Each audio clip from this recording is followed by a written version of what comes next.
প্রতিটি নাগরিকের প্রতি উদাত্ত আহ্বান, অনুগ্রহ করে যেখানে সেখানে বর্জ্য কিংবা উচ্ছিষ্ট ফেলবেন না দয়া করে।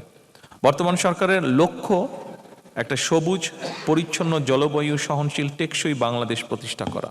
আমার মনে হয় মানুষ হিসাবে এটি বোধহয় শুধু সরকার না, আমি বক্তব্যে বলেছি সরকারের, কিন্তু আমার কাছে মনে হয় এটি মানুষ হিসেবে এই ঘরে যারা বসে আছেন, এর ঘরের বাইরে বহু মানুষ আছেন যারা বিষয়টি রিয়েলাইজ করছেন, এটি বোধহয় আমাদের সকলেরই লক্ষ্য। কারণ যারা এই বিষয়ে কাজ করছেন আমরা বুঝতে পারছি যে আমরা যদি এখনই বিষয়টিকে অ্যাড্রেস না করি সঠিকভাবে, তাহলে কি ভয়াবহ একটা পরিস্থিতি থেকে আমরা এগিয়ে যাচ্ছি।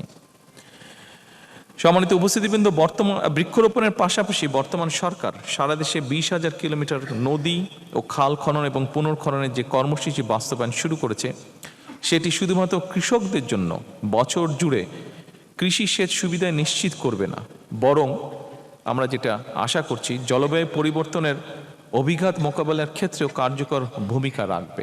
তবে পরিবেশের উন্নয়ন শুধুমাত্র বৃক্ষরোপণ কিংবা খাল খননের উপরেই নির্ভর করে না, এটি কিছুটা সাপ্লিমেন্ট করে কিন্তু পুরোপুরি নির্ভর করছে না এটার উপরে। রাজধানী সহ বিশেষ করে সারা দেশের সকল নগর, বন্দর এবং শহরতলির বর্জ্য ব্যবস্থাপনাতেই কিন্তু আমূল পরিবর্তন আনার কোনোই বিকল্প নেই। প্লাস্টিক বর্জ্য উল্লেখযোগ্যভাবে কমিয়ে আনার লক্ষ্যে সরকার ইতিমধ্যে কাজ শুরু করেছে বা করার চেষ্টা করছে সরকার। একই সঙ্গে জৈব সার উৎপাদন, পুনর্ব্যবহার, বর্জ্য থেকে জ্বালানি উৎপাদন এবং রিডিউস, রিইউজ, রিসাইকেল, এই 3R নীতিকে সরকার জাতীয় পর্যায়ে বাস্তবায়নের নীতি বা উদ্যোগ গ্রহণ করেছে বা ব্যবস্থা নিয়েছে। বর্জ্য ব্যবস্থাপনা একটি সুশৃঙ্খল পদ্ধতিতে আনতে হলে এটি শুধুমাত্র নগর প্রশাসন কিংবা পুলিশ দিয়ে নিশ্চিত করা সম্ভব নয়।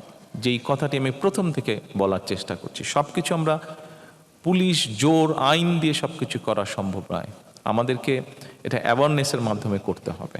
প্রতিটি নাগরিকের প্রতি উদাত্ত আহ্বান, অনুগ্রহ করে যেখানে সেখানে বর্জ্য কিংবা উচ্ছিষ্ট ফেলবেন না দয়া করে। আসুন আমরা চেষ্টা করি আমাদের বন্ধু বান্ধব, আত্মীয় স্বজন, পরিচিতি পরিজন সবাইকে এই বিষয়টি সুযোগ পেলেই বলা। কয়েকদিন আগে, এটি অবশ্য খুবই নিত্য নৈমিত্তিক একটি দৃশ্য, তবে আমি কয়েকদিন আগে খুব সময় বাসা থেকে অফিসে ফিরছিলাম, কোনো একটা সিগন্যালে একটু দাঁড়িয়েছি, একটা ছেলে, ও খেয়াল করেনি, এত গাড়ির মধ্যে খেয়াল করার কোনো কারণও নেই, কিছু একটা খাচ্ছিল, খেয়ে ওর হাতে একটা প্যাকেট ছিল, যে প্যাকেট থেকে বের করে খাচ্ছিল, তার প্যাকেটটা ঠাস করে ওখানে ফেলে দিল। তা আমার মনে হচ্ছিল ওকে গিয়ে বলি, ভাই তুই প্যাকেটটা উঠে একটু কোনো এক জায়গায় ভালো হয় পকেটে নে বা কোনো এক জায়গায় ফেল, বাট নামতে আমি পারছিলাম না, বাট আমার ইচ্ছা করছিল নেমে গিয়ে ওকে আমি কথাটা বলি। আমি অনুরোধ করব সকলে, বিশেষ করে যারা পরিবেশ নিয়ে কাজ করেন, দয়া করে এরকম বিষয়ে মানুষকে উদ্বুদ্ধ করার চেষ্টা করবেন আপনারা, দয়া করে।